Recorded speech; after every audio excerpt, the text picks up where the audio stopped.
A man who once had everything, wealth, family, health, just lost it all in an instant. Yet, in the face of crushing loss, he never stopped saying, Alhamdulillah, all praise belongs to God. Welcome to this explainer. Today we're going to uncover the profoundly moving story of a man who literally watched his entire world crumble around him, but never once allowed his faith to be shaken. Let's dive in. So imagine facing the ultimate tragedy. Honestly, we all complain sometimes when, the internet is slow or we hit a little traffic, but imagine the sudden loss of your wealth, your family, and your physical health, all compounding at once. How would you react? Would you grow bitter? I think a lot of us would question why it was happening. Prophet Ayyub faced exactly this, yet continuously praised his Lord through excruciating pain. But to truly grasp the sheer magnitude of this trial, we first kind of need to understand the absolute height from which he fell. Which brings us to Section 1, A Life of Abundance, the golden years of Prophet Ayyub.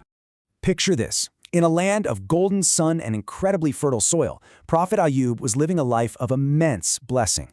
We're talking massive wealth here. He owned many animals, vast flocks of livestock, and sprawling fields of grain. But, even more precious than all that property was his family. His home was constantly filled with the laughter of his many fine sons.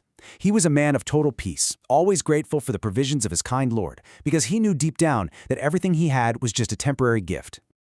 Okay, on to Section 2, the storm of trials, the descent into hardship. But as the saying goes, Allah tests those he loves most. And boy, did the sky turn dark.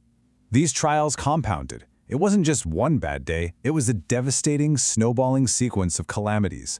Look at this timeline. First phase, his livestock perished, the fields withered, and that massive wealth we just talked about vanished, just like dust in the wind. Then came the second phase, and this is the deepest sorrow imaginable. The tragic loss of his fine sons. All that echoing laughter in his home was instantly replaced by a heavy, painful silence. Third phase hits, and a severe illness absolutely consumes his physical strength. And finally, the fourth phase. He was forced into complete isolation in a faraway, forgotten corner of the land. But here is the absolutely crucial takeaway.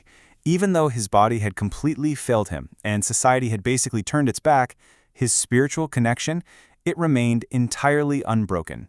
Historical sources tell us that while none of his body was sound, his heart and his tongue remained busy. Every single moment, he was constantly making the remembrance of Allah.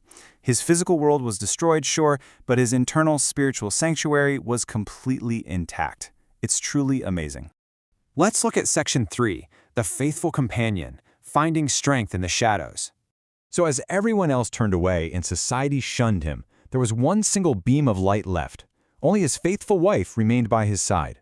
She stood by him with a love and loyalty that literally never wavered. She even took on incredibly exhausting work as a humble servant just to provide for their most basic, meager needs. Through her immense sacrifice, we really see that the greatest support during a crushing trial isn't money and it isn't medicine. It's a steadfast companion with a heart overflowing with faith. This leads us right into Section 4, the merciful response, a moment of pure submission. For long, agonizing years, Ayyub never grumbled. He never apportioned blame. And this highlights a profoundly important concept, Sabr. Sabr is beautifully defined here. It's not just, gritting your teeth and waiting out a storm.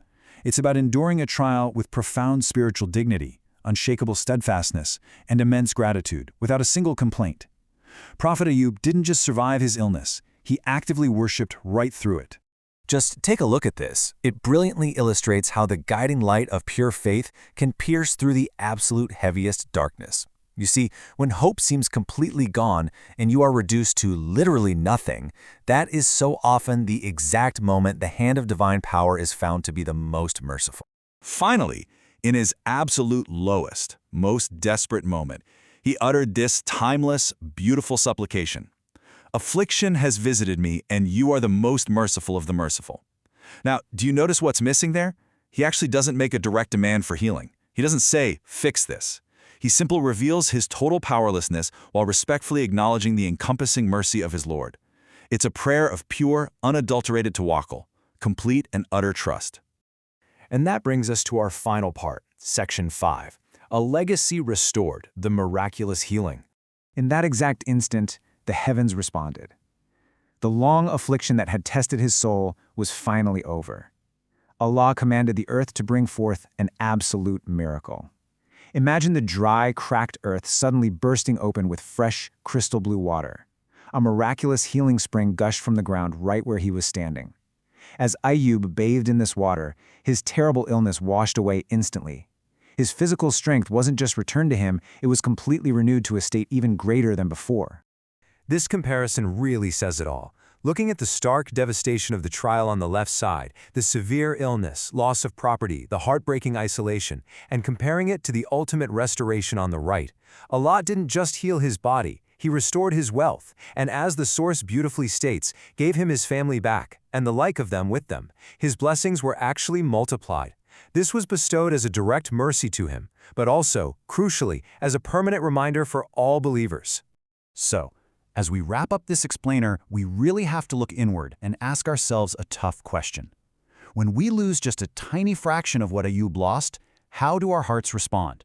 In our daily trials, do we immediately jump to complaint, or do we mirror the beautiful, unshakable patience of Prophet Ayyub? His story remains forever a powerful symbol of Sabr, proving that when you lose everything but hold on to your faith, you haven't really lost anything at all.